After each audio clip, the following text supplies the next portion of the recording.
So we wanted to see if we could analyze popular sentiment about a major public event through Twitter.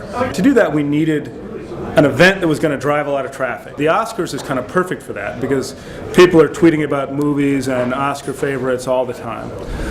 So we get a huge amount of data to work with. What we did is we put together a team with IBM, the Annenberg Innovation Lab, and the LA Times to divvy up this project so that we'd each be crunching different parts of this. For us, the interest was that there's so much information or stories about the Oscars, but it's really hard to quantify sort of buzz. This seemed like a good opportunity to try to actually get a hold of some sort of quantifiable data about what people's chatter about the Oscars. So we've got this major cultural event happening here that's driving all this traffic, and we found a way to sort of analyze the language, quantify the volume of tweets on different topics, and then put it all together and start to kind of learn something about this event in the process. We call this thing the Oscar Senti-Meter.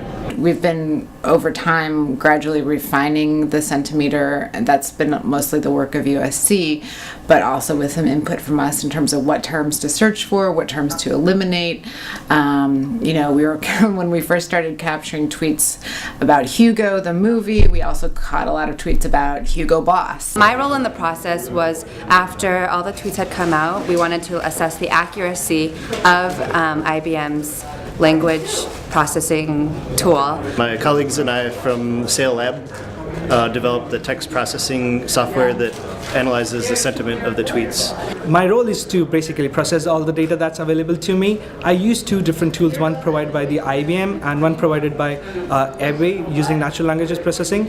We basically break down the tweets into words, and for each word there's a value associated with it for different emotions, and then we aggregate the component emotions for each word to see which is the best predicted emotion for the tweet. I looked at the keywords to see which tweets were relevant or irrelevant, and looked for ways to tweak the search terms to improve the system. I basically analyze all those data, quantify them as positive or negative sentiment for each movie, and then basically organize that data and provide it to the LA Times people to be put up on the website. On our end, we worked to develop the visualization for both online and also for our print product. I think it's been a learning process for all involved, both in terms of the technology and how to get multiple organizations to work together.